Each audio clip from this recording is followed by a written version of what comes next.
na kobetela tolo nalingaka yo na motema na ngai lider abinanga nabenga moto na kimia mpona yo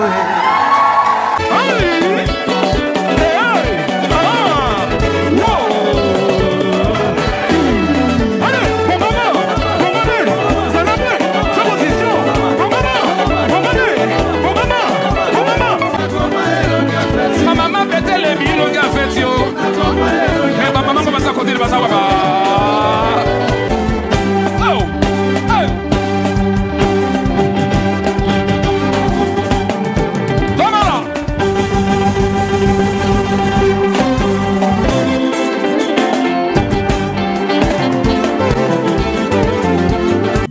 Que pasa?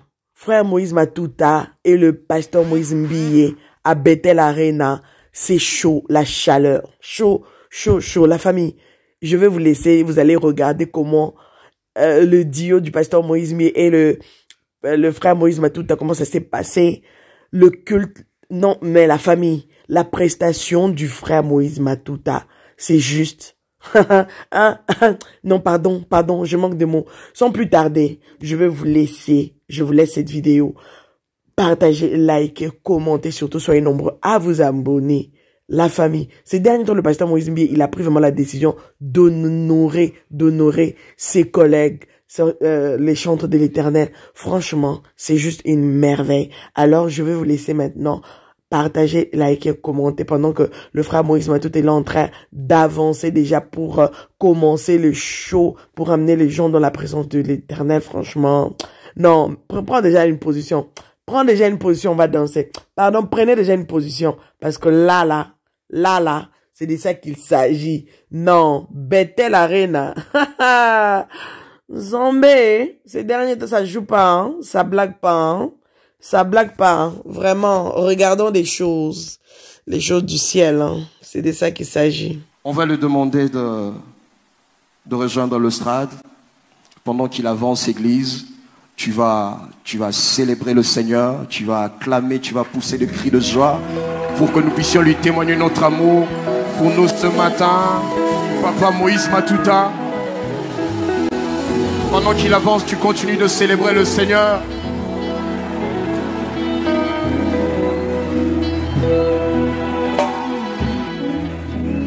Shalom, shalom, shalom, shalom.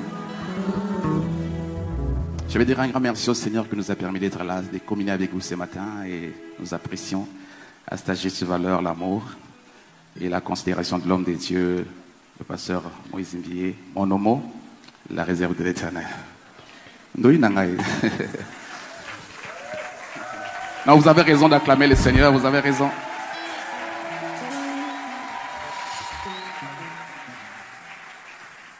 Je me rappelle, plus d'une fois, on a eu à converser, à parler. Je me rappelle même, lorsque il a eu des zones de turbulence dans sa destinée, je lui ai fait un texto, si je me rappelle bien.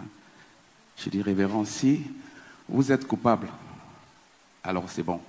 Mais si vous n'êtes pas coupable, ce que vous avez atteint, ce qu'on appelle la dernière étape avant de voir ce qu'on appelle l'élévation surnaturelle. La dernière étape, avant de connaître ce qu'on appelle une élévation surnaturelle, s'appelle de fausses accusations.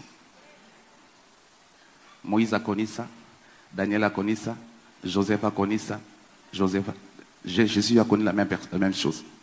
Alléluia. Aujourd'hui, le monde est témoin comment Dieu continue à élever son serviteur. Est-ce que Bethel Arena a fait acclamer en appréciant cette grâce? Y a-t-il des mamans dans cette église? Est-ce qu'on peut entendre les miloles?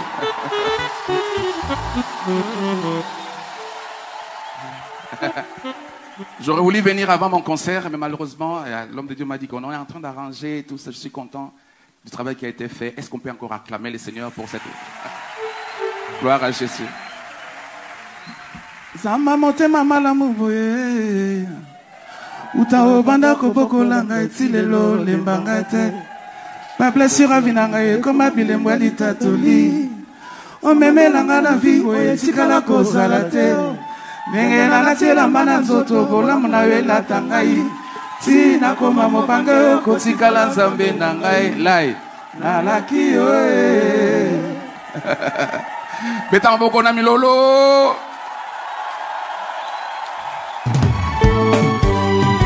Sepela, Sepela, Sepela. C'est la fête ce matin à Bethel.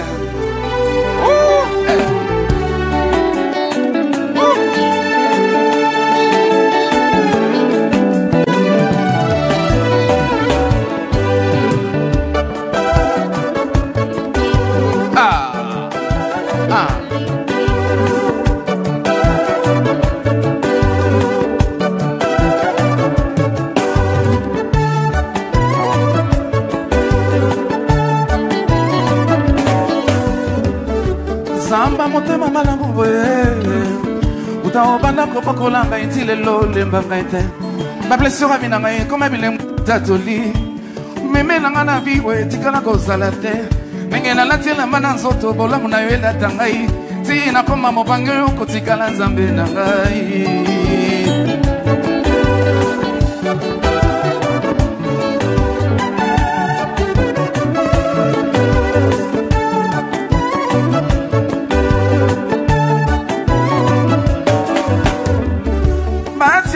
Na charge soki sili charge soki nakomi kolemba yo énergie ya vie na ngai ntango basusu balani na butu makanisi ezotambola ngai yo ne réconfort ya vie na ngai na ntango ya solitude nzambe ayebi defete te na badomene ya vie na ngai ti nakoma mobange yo kotikala nzambe na ngai lai nalaki yo lubalai nzambe na ngai okozamba ya mene na ngai biloko nabongisaka belanga ya koleke osongiseli ngai yango na mawano ya bonzambe nzambo ya lobaka bien koleka ba médecin nzambo enseigne vi na ngai koleka ba professeur nzambo ya konsola ngai koleka baninga na ngai ya bongwana nzambo ya kota makambo na ngai koleka ba voka nzambo ateya ngai koleka ba pasteur simi ya vi na ngai sa yo reso ekozala te ti nakoma mobange yo kotikala nzambe na ngai nalaki yo.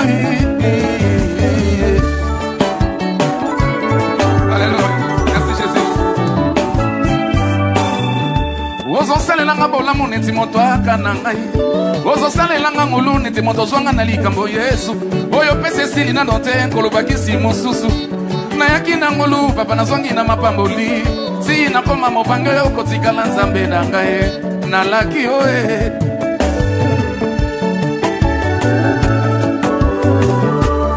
natongo lelo sepela bien aimé sepela. Est-ce qu'on peut entendre les cris de joie? Hey!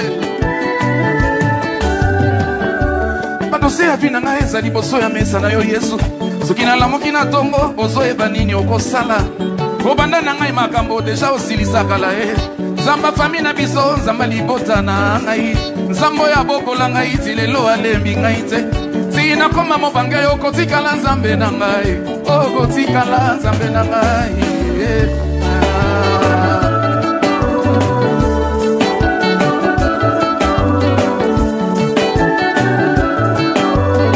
Alléluia.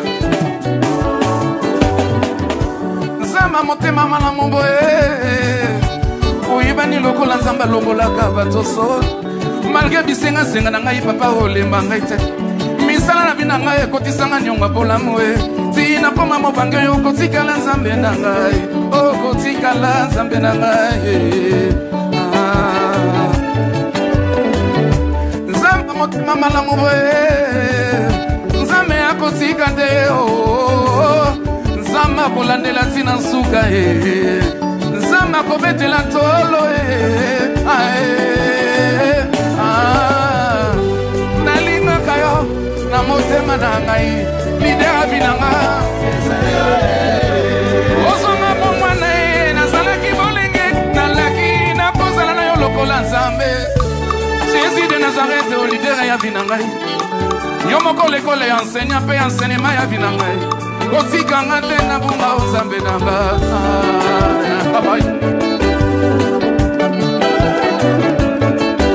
sebela mama sebela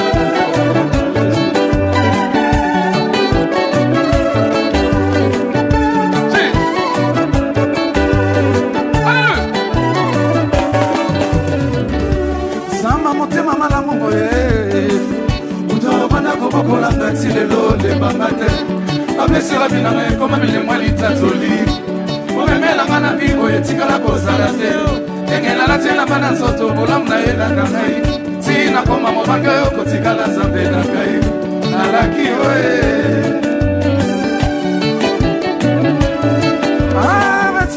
batiaka fone na charge soki esili charge soki nakomi kolemba energie ya vi na ngai ntango basusu balai na butu makanisi ezotambola ngai yondele kofora vi na ngai na ntango ya solitude nzambe ebine petelenga madomene ya vi na ngai tina pamba mobange oyo kotikala nzambe na ngai nalaki oe aleluya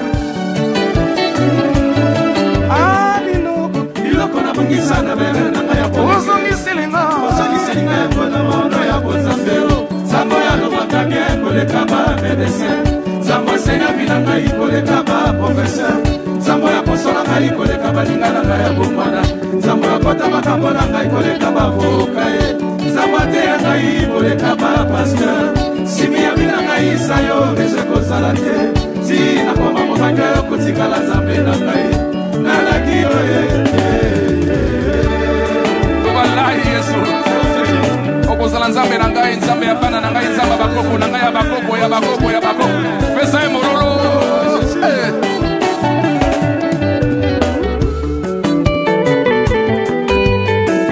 naza na matatoli nzambe osala na makambo eleki oyo ekomi lelo nazobangela yo te nayeba okosala kaka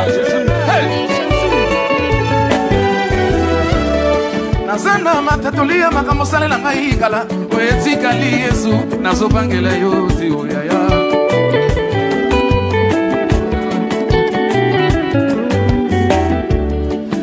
na matatolia makambo salela ngai na vi oyo etikali yesu nazobangela yo te oyaya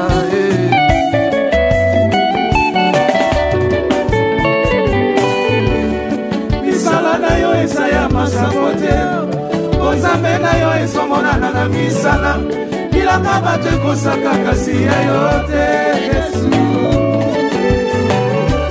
bakanda suki ya samson bayebi te buta na nzambe bakanda yesuki basimbi te bilaka nzambe ya pesa tala suki ya sika ekomobota lisusu aleluya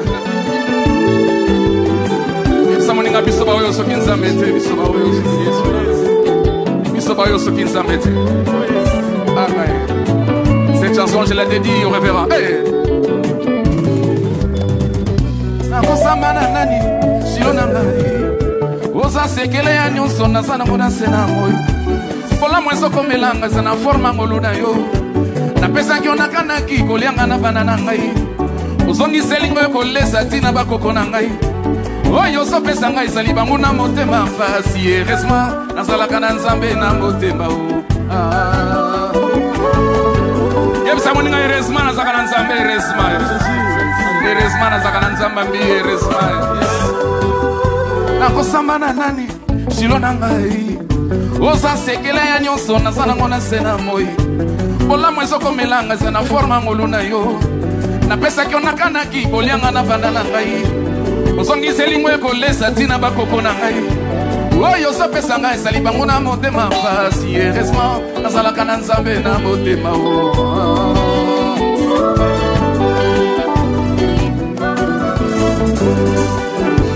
la vie wana se na moi etondi makambo ebele kovivre la vie bazokanela yo moko oyebaka te wana olali lokola bebe bango na réunion na butu banzela ozotambola tala bapiege ebele si je n'avais pas pour moi les dînes mon père nasuka mapie na yo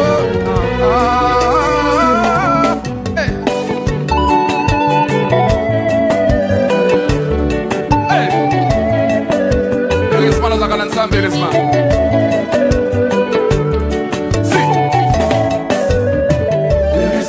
nazalaka na nzambe na motema heureusement nazalaka na yesu na vi na ngai heureusement lipata na nkembo etambwisa ngai soki te bituma nazwa na vi esi nazonga nsima oyeya heureusement j'ai un Dieu alléluia come on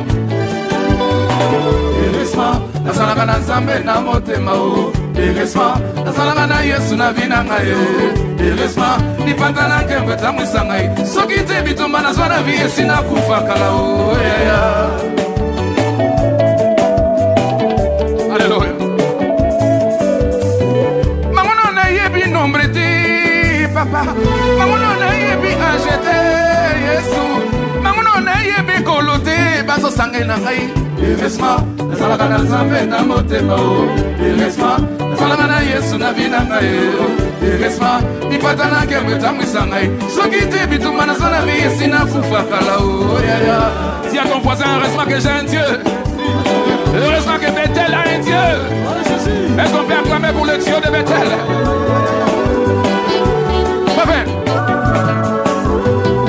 Faveur immérité, c'est quoi yema Yesu? Libaku malamu, na beta na sena moi.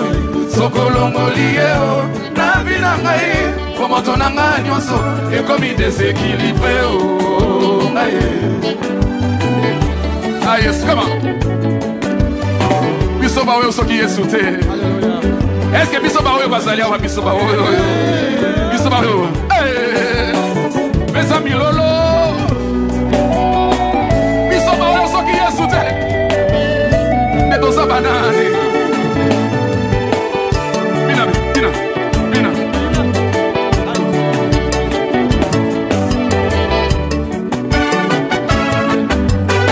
Alléluia.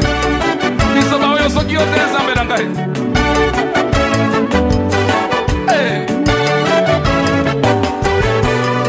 Biso ba oyo soki pona Nzambe te. Bakuya la vie oyo esi etianga moto na se. Biso ba oyo soki pona Nzambe te. Ba shock na soye na lokota matiti na nzela. Biso ba oyo soki pona Nzambe te. Pona ba déception esi na pela attention na estoma. Biso ba oyo soki pona Nzambe te pona ba trahison esi nazwa adresse na nécropole pona zana ngai kaka mopona mi ya Nzambe malgré bakomba ya batia ngai pembeni sekele na ngai okangolo ya tata biso ba oyo Yesu soki yote toza banani Alléluia sali etika na bosani ya kala ona monaki pasi ekomoya na peteo oya lobi eleki ya sika eyeo pour remplacer soni na kembo na yo na vinanga Ah Jésus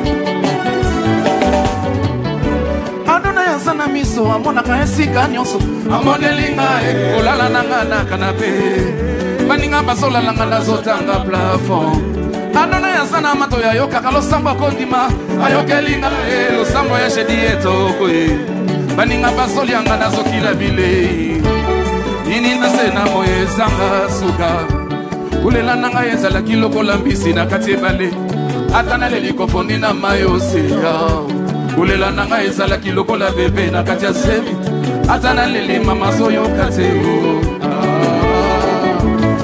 yawe na lola usali ya sika usali ya kala ona mona kipasi ekomoya na peteo oya lobi eleki yasika yeo pour remplacer soni na kembo na yo na sika Nzamba remplacer soni na vina yo na gloire a remplacer soni na bana pesa soni ya kembo pesa e maboko na bilole boki na Nzambe wa Jésus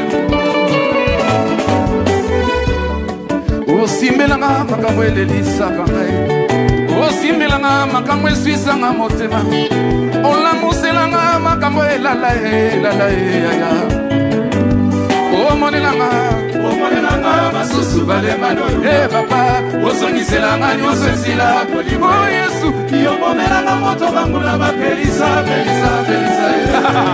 yawe oshanga makambo oyo bato balemani papa osongiselanga nyonso esila kolimo Yesu yobomelanga moto bangula bapelisa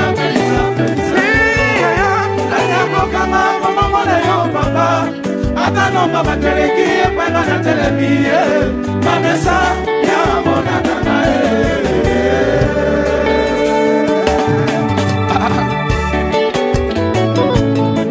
oye bisukali kamputa ebandela ikolongolu na yo papa okusela mapana soyo basusu bazobundela oye nyokoli basusu bababona bozwa opesanga yango loko lokola matabisi bonaza yo ulongole longa mawa akoma elonga feti. Est-ce que le gars fait va salir à tomber? C'est bella, c'est bella, c'est bella. Et le gars fait il met comme lolo. Ah, Jésus, alléluia. Olongo le longa mawa. Olongo le longa matanga. Olongo le longa kolela. Ma maman pète les mille longa fête yo. Et ma maman commence à côté de Bazawaka. Ah maman il longa fête Bazawaka. C'est bella, c'est bella, c'est bella, c'est bella, c'est bella. Olongo le longa matanga. Olongo le longa minyoko. Sokota libete le mille longa fête yo.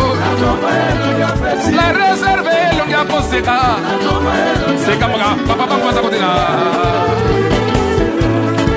Et longa fête c'est bella.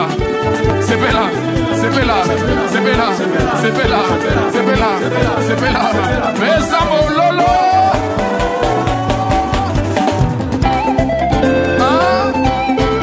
Soki makabazo simate. Alléluia. Vous savez quoi?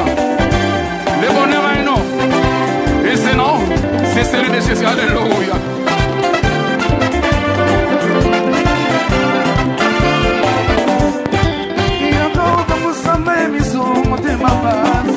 Yaka obandisa motema wa yesizo kibakota yaka osungisa nga yesengo katundi namba wa yaka oyendo langa mituna eleki maele nanga zambe na bongo. Alléluia.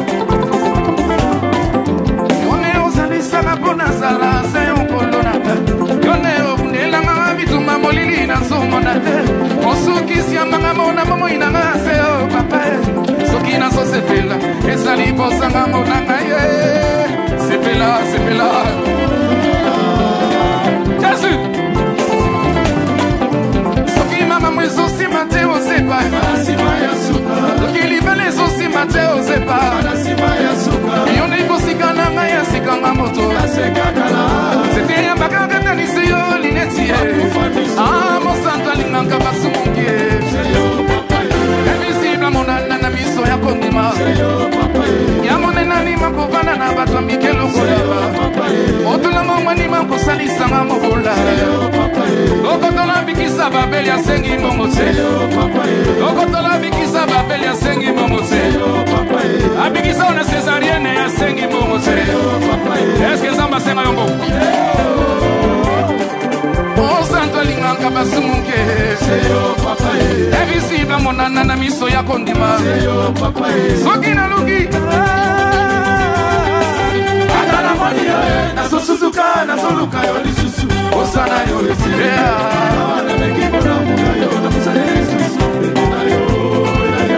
ngai na bele mizambe sepela oh nzambe o seyo azomona te o sokina za sepela sepela et dans le bokolo basi Dieu pour nous qui sera contre nous.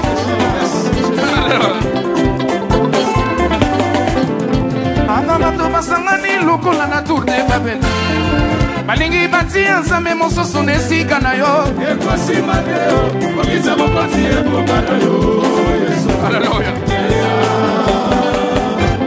Ovana seko nani apona yo Yesu we nani apona yo seko na kiti na yo boko ebonga na yo ya ishilo lobo pesa na yo shilo. Haleluya.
Nini yango silaka te.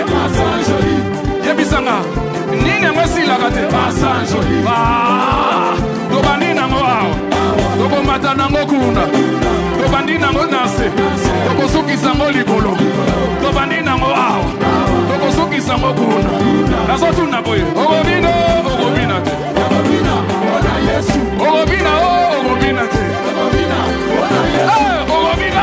Ogobina te. Ala.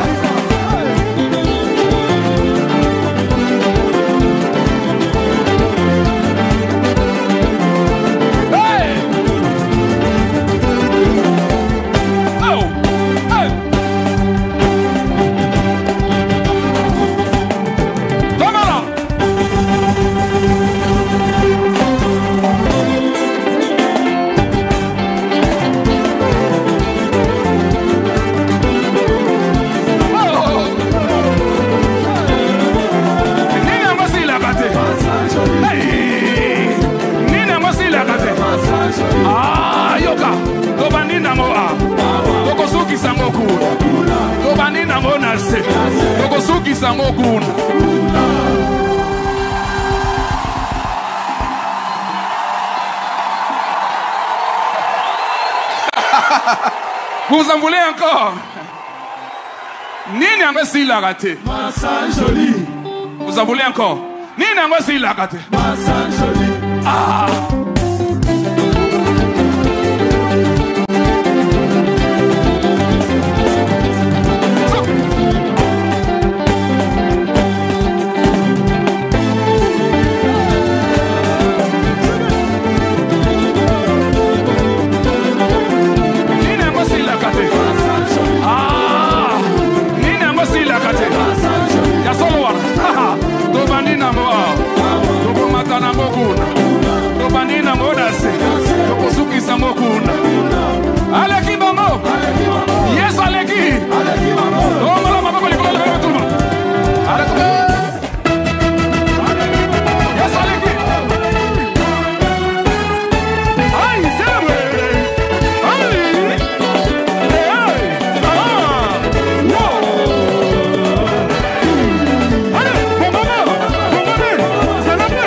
Est-ce que vous avez un mouchoir, Bethel? Vous avez un mouchoir? Tombe la mouchoir. Sala.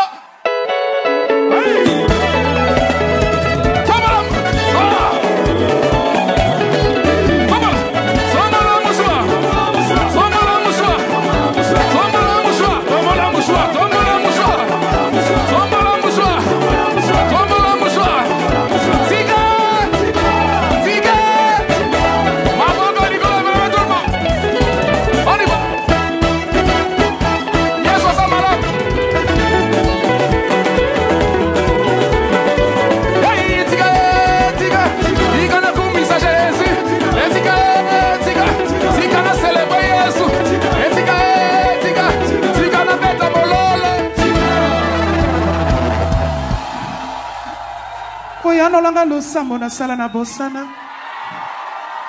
Losambo kuku. Yalo pesi na miso bato. Oboyana mema. Likambo lekinga moto. Zambe nanga yebi peki seloteo.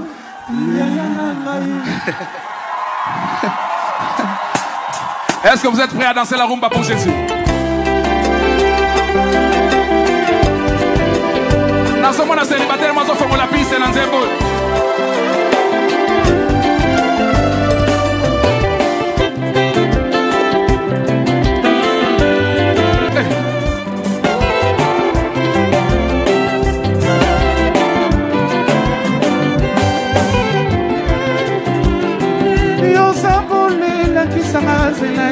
Ilobo ilakisanga nenga koleba kimyo ilakisanga kovana na bato samebo ya kokiselanga bandoto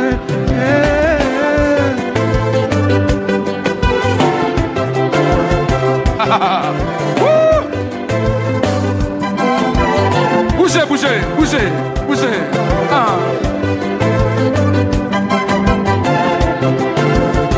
Est-ce qu'on peut chanter ensemble? Comme un seul homme?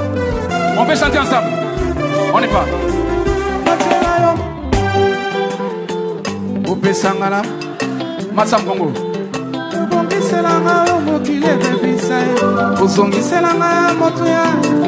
Tika nyonso bina yesonga yesonga. Oh nyonso bongisa yesonga. Ah.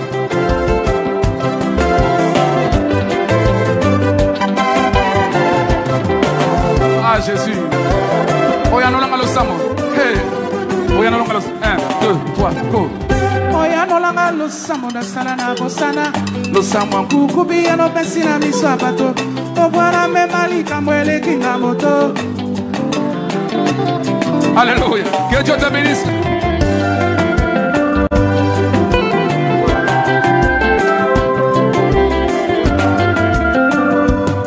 Yobeki sangai. On y va. Yobeki sanga na koma miso pai pai. Kolula.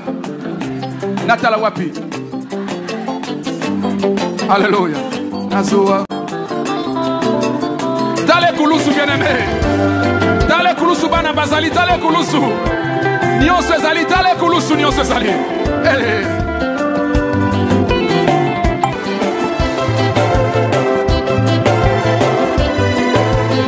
Wapi moto abine na banzambe wana. Ah.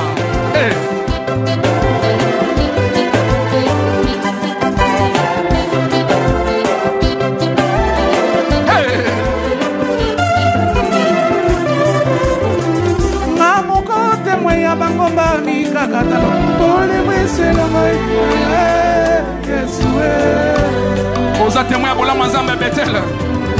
Est-ce que ba témoin ya bolamu ya bazali awa? Oza témoin ya bolamu ya nzambe sikoyo bazali. Loba naza témoin.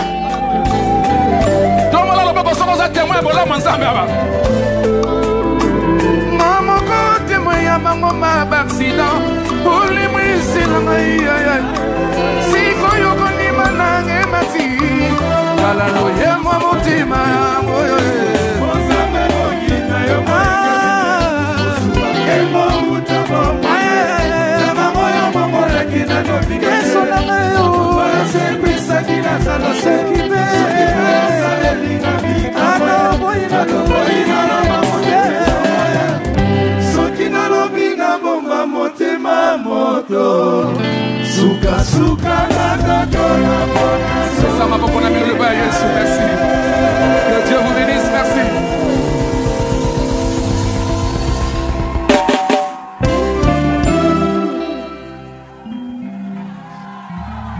Alléluia.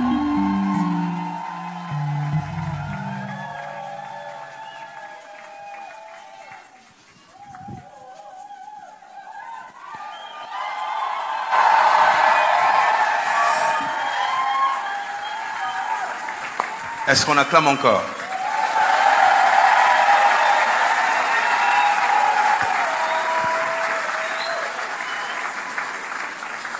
Reste debout, reste debout.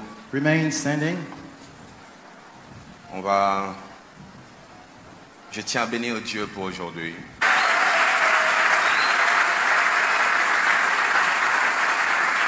Alors, chaque dimanche, Here you go. chaque dimanche, je vous donne des témoignages This is Sunday of testimonies. de moi et toutes ces bénédictions que nous invitons ici chaque dimanche. Myself and all these blessings we're inviting here every Sunday. Ton premier album est sorti en quelle année? Your first album came out when? 2004. 2004. Moi, c'était, je sais pas, peut-être 2005. Mine was maybe 2005. Comment je l'ai aimé? That's how I used to love him. Je suis parmi les Congolais qui disent rarement je t'aime, tu vois. I am one of those Congolese who rarely say I love you. Un problème que nous avons. The problem. Alors, So, je vous ai toujours dit qu'il y a une période. Always- Reste debout, remain standing, parce que please. j'aimerais qu'on célèbre Dieu pour ça. We want us to celebrate God for this. Je vous ai toujours dit I always told you qu'il y a une période that there's a time de ma vie où je priais à partir de 1h jusqu'à 4h chaque jour. and a time in my life where I pray for 1 a.m. to 4 a.m. every day. Et cette période-là, And around that time, je me levais la nuit I used to wake up at night pour prier to pray, et pour trouver une motivation dans ma prière. to find a motivation in my prayer. Je cherchais des chaînes où il y a de la musique. I was looking for channels where we could find music, TV Je channels. me levais à minuit. I woke up at midnight. Alors à l'époque, Back then, on avait des émetteurs analogiques. we have an nos analogic chaînes de transmitter télévision. in our TV Alors channels. ces émetteurs-là, il faut un moment couper le signal pour que ça puisse prendre le temps de se reposer. Vous voyez. Sometimes you need to cut off the signal for it to rest a bit and work again. Alors chaque minuit, la plupart des chaînes coupées. Every midnight, channels were cutting off. C'est mon témoignage de Moïse Matuta. This is my testimony of Moïse Matuta. Alors, il y avait une chaîne, There was a channel. j'ai oublié le nom, mais les noms commençaient avec C. I forgot the name, but it started with a C. C'était rouge, le logo. It was red. The Rouge, logo blanc. was red. Je crois que ça doit être un cousin à toi qui travaillait là-bas. I think a cousin of yours was Ou working un there. ami à toi. Je ne sais pas où c'était la chaîne de quelqu'un parce que Maybe a friend. à But somebody, minuit juste, at midnight sharp, la chaîne là mettait ton album. they were just putting up your album. C'était juste le cache de la chaîne, il n'y avait pas de clip. There was no video Les music, audios, just audio. minuit jusqu'à 5 heures. Midnight to 5 o'clock. CN quelque chose, la chaîne. CN something. CN Je ne something. sais pas. Hein? CN CN quelque chose. CN news something. Et moi, je me levais à minuit And I used to get up at midnight. et quand je voulais trouver une motivation pour prier, And when I needed a motivation for prayer, je suis tombé sur cette chaîne. I fall on that channel.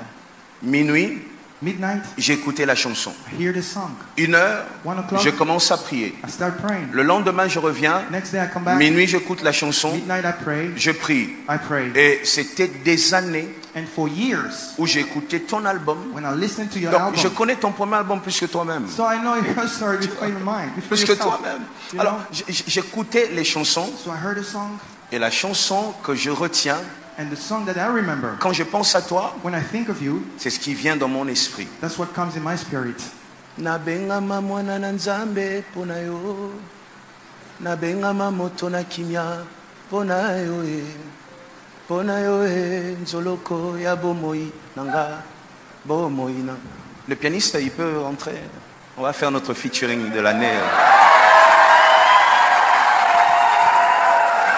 Juste les pianistes.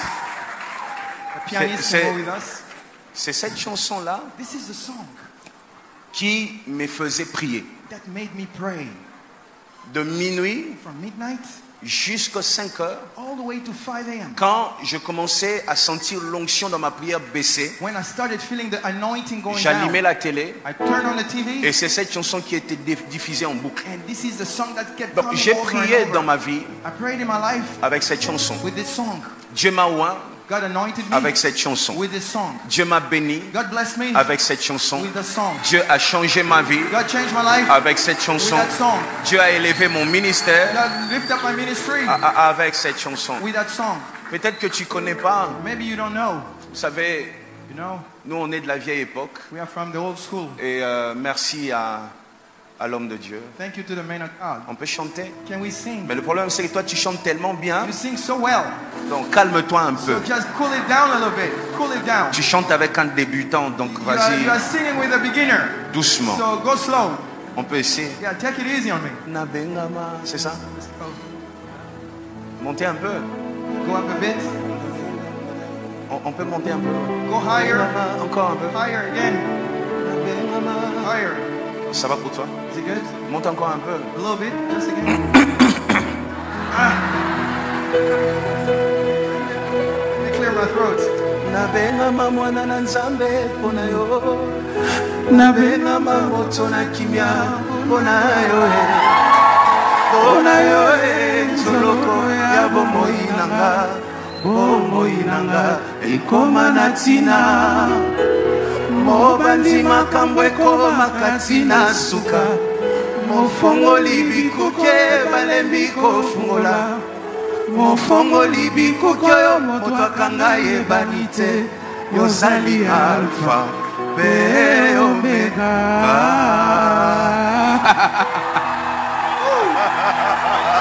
Oh my God.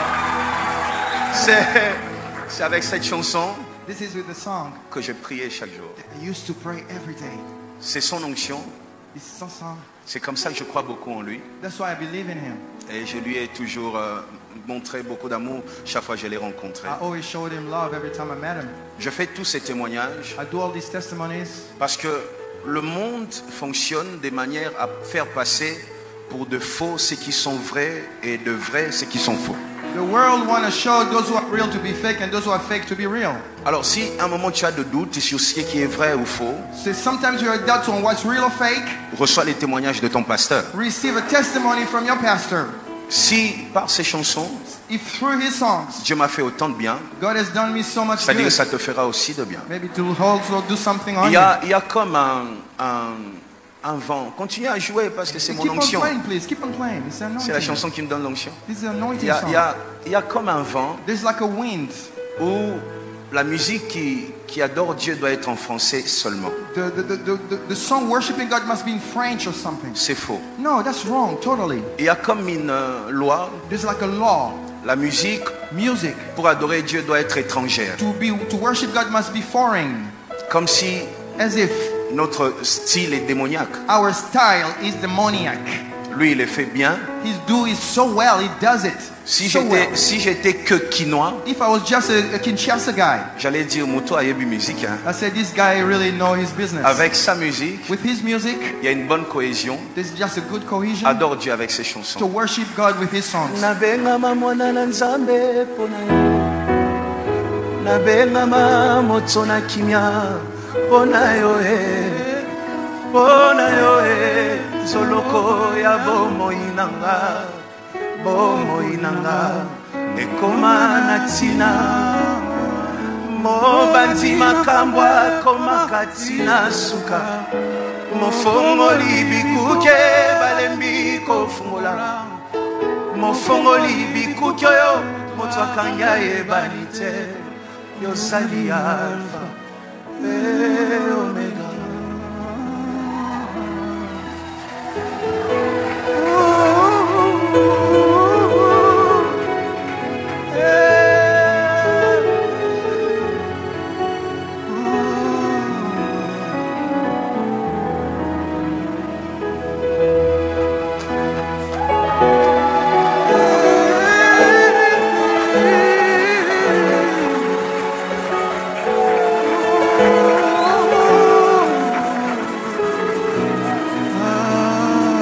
On le prend encore.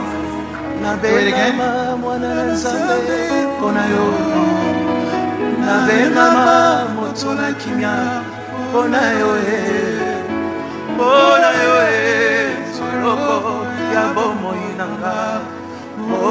nanga ekoma na ntina mobandi makambo ekomaka ntina suka mofongoli bikuke yo balembi kofungola mofongoli bikuke yo moto akanya ebani te yozali alfa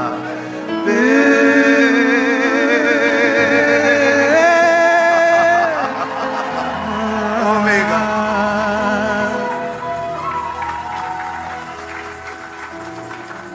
Acclame très fort pour lui. For the Lord. Tu peux t'asseoir. You may have a seat. Tu vois, nous, You see, nous on a des chansons qu'on aime que les gens ne connaissent pas. we have songs that we love that people don't know. Il ne faut pas rester sur les grands succès. No, don't just stay on the big hits. C'est des chansons qui me parlent. Mama Kinya, ça